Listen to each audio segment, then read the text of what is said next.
Hello everyone, this is Andrew from Crown Academy of English. Today's lesson is a vocabulary lesson related to love and relationships. So, in this lesson, you will learn 15 words and expressions related to love and relationships. Love at first sight. If you immediately love someone the first time you meet them, then we say that it is love at first sight. Example. So the context is Jane is telling Claire the story of how she met Mark. So Claire asks, "How did you meet Mark?" And Jane replies, "Well, I met him at a party. When I saw him, it was love at first sight." Love at first sight. So as soon as I saw him, then I loved him and I was attracted to him. That's what it means. Fall in love with someone. Fall in love with someone. So this means to be very attracted to someone and begin to love them. So when you fall in love with someone, that means that you start to feel that you love them. Okay? It's when you start to have strong feelings for someone. So, Mark likes a girl at his school. He is falling in love with her. Okay, so Mark sees a girl at his school and he starts to have strong feelings for her. He's falling in love. Don't forget that the past tense of fall is fell. And that is because fall is irregular. Okay, so the past form of fall is fell. So here is an example in the past tense. So the context is David is talking to his dad. And David asks, "Dad, when did you meet Mum?" So this is a question in the past tense. When did you meet Mum? And David's dad replies, "Well, I met her in January 1991. I fell in love with her 3 weeks later." Okay, so the answer is also in the past tense. I met her. So this is the past form of meet. And I fell in love with her 3 weeks later. So this is the past tense of this expression. So 3 weeks after I met her, I started to have strong feelings for her. I fell in love. Here are two expressions. Have a crush on someone and have the hots for somebody or someone. Both of these expressions are informal. Particularly this one. This is very informal. Okay? And they both mean to be attracted to someone. So when you really, really like someone, when you physically like someone, romantically like someone, then you have a crush on them, or you have the hots for them. So here is an example, and here is someone that I like. So we can say, Andrew has a crush on Felicity Jones. And this is true. So this is a British actress who I really like. So Andrew has a crush on Felicity Jones. And here's one from America. Claire asks, "What do you think of George Clooney?" And Sarah replies, "He's gorgeous. I have the hots for him. I have the hots for him." So this means he's gorgeous. Gorgeous means he is handsome, very handsome. I have the hots for him. So this means, yes, I really like him. I'm very attracted to him. Okay, so this is very informal and this is informal. Okay? Fancy someone. And this is British English only. All of the other expressions are British English and American English, but this one is only British English. And again, this means to be physically attracted to someone. So a very simple example, Michael fancies Claire. So this means that Michael, yes, he likes Claire in a romantic way. He's attracted to her. Another example, Jane asks, "Do you like John?" Claire replies, "Yes, he's a good friend, but I don't fancy him." But I don't fancy him. So here we have the negative. So this means that Claire thinks that, yes, John he's a good friend, but she is not physically attracted to him. Okay? So he's a good friend, but she doesn't fancy him. Okay? So you say this when, yes, when you like someone, they're a friend, but you don't want to be their boyfriend or girlfriend. Ask someone out. So this means to invite someone to go somewhere with you. So if you like someone and you want to propose that you go somewhere and you do something together, then you ask the person out. So here is an example. The context is Mark is asking John for some advice. So Mark says, "I really like Jane. What should I do?" And John replies, "You should ask her out. You should ask her out." Okay, so you should invite her to go somewhere with you. The next day, Mark says, "I asked Jane out for a drink and she said yes. I asked Jane out for a drink and she said yes." So Mark is reporting back. And so this is the past tense.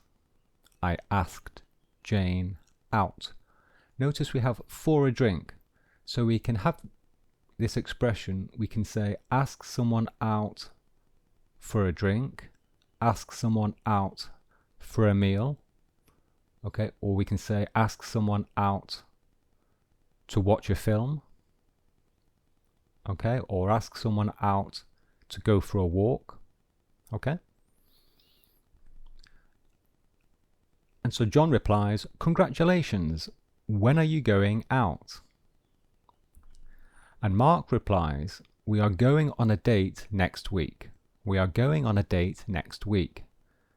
So they are going out next week. And here we have a new expression, going on a date. So I'm now going to explain this expression, going on a date. Go on a date with someone. So this means to meet with someone that you like, to get to know them better. To meet with someone to find out if you are compatible for a relationship. So it means that you ask someone out to go for a drink so that you can talk to see if you can get along with each other, okay? To see if there is potential for a relationship. So when you ask someone out, if they say yes, then you go on a date. Mark is going on a date with Jane next week. Okay? Mark and Jane are going on a date together. So this is another way of saying it. You say the two people are going on a date together. And in the past tense, we can say Mark and Jane went on a date together. So here we're talking about the past. So we could say, for example, yesterday, Mark and Jane went on a date together. be an item, to be an item. This is a very, very good expression. When two people are an item, they are in a romantic relationship. So it means that they are boyfriend and girlfriend. They are officially boyfriend and girlfriend. Okay, they are more than friends. When two people are an item, they are a couple, a romantic couple, boyfriend and girlfriend, or okay. So Mark and Jane went on several dates together. Now they are an item. Okay, so they went on several dates together to get to know each other, and then they decided that they were boyfriend and girlfriend. Another example, Claire asks, "Who is that girl with David?" So this is David, and Claire wants to know who this is. And Sarah replies, "She's called Mary." So this is Mary with David. And Claire asks, "Are they an item?" So Claire is asking if these two people are boyfriend and girlfriend. Are they a couple? Okay, are they officially together, romantically? And Sarah replies, "No, they are just friends.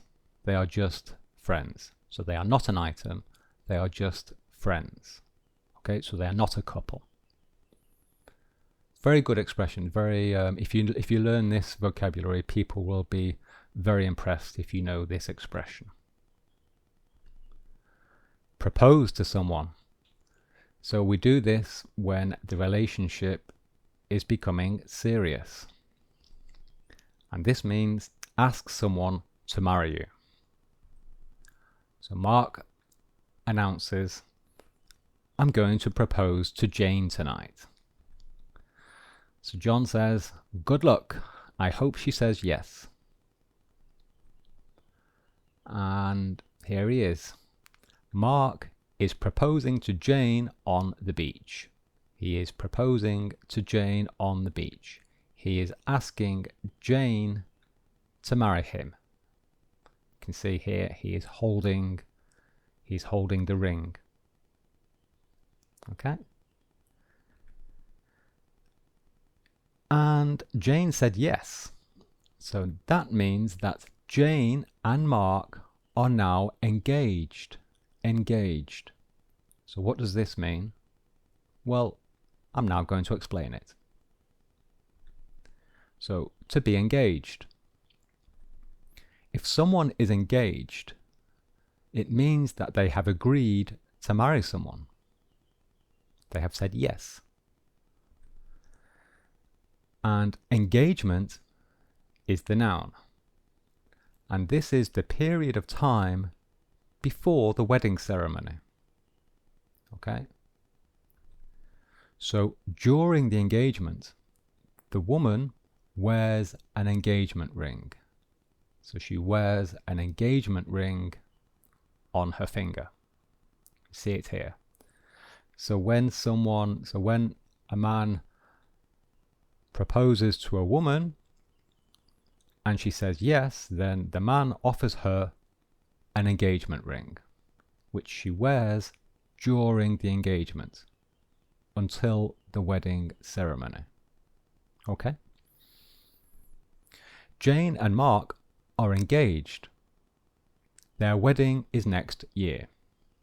Okay? So Jane is the fiancée with two E's. And this is the origin of this word is French. This is a French word, but it has entered the English language. So we say that this is a borrowed word. And so fiancé with two E's, the first one with an accent, this means that this refers to the woman who is engaged. So in this example, it is Jane is the fiancé. And the man is the fiancé with one E, with just one E with an accent, acute accent. So this is the man who is engaged. Okay, so when a couple are engaged, then the woman is fiancée with two E's and the man is fiancé with one E. Okay? Get married. Okay, I'm sure you all know this one. So to get married means to begin a legal relationship with someone as their husband or wife. So this is when it becomes official. Okay, you're officially a couple in the eyes of the law. So legally married, legally in a permanent relationship. So Mark and Jane are engaged. They are getting married next year. So they are getting married next year. So this means that their wedding ceremony will be next year. Tie the knot. So tie the knot is an expression and it simply means get married. Okay, it's just another way of saying get married. An example, Prince William and Kate Middleton tied the knot in 2011. So Prince William and Kate Middleton tied the knot in 2011. So this is the past form of tie with a D on the end. Tied the knot in 2011. So this means that they got married in 2011. Honeymoon. So this is a holiday taken by a couple immediately after the wedding. So when a couple gets married, after the wedding ceremony, they go on a holiday, and that holiday is called the honeymoon. Sarah asks, where are you and Mark going on your honeymoon? Notice the preposition. The expression is going on a honeymoon. You go on a honeymoon.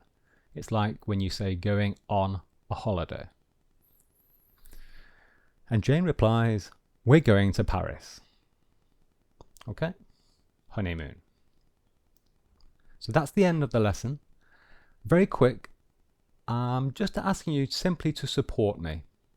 And I'm asking you to please share the link to my website on your blog, on your website, on your Facebook pages, on your Twitter account. So this is the link to my website, crownacademyenglish.com. So please put this link on your blog, on your website, just to link back to my website. I'm trying to grow my website and I'm simply asking for your support. I've been making these videos now for 6 years, since 2013. 6 years of free videos. I never ask you for money. I make them every week, and this is the only thing I'm asking for you. Okay, I'm asking from you. It's just to help me by putting a link to my website on your blog or website or social media. Thanks very much. So that's the end of the lesson. If you're preparing for the IELTS exam, then click here for the prices for the online course. And here are some videos which I recommend.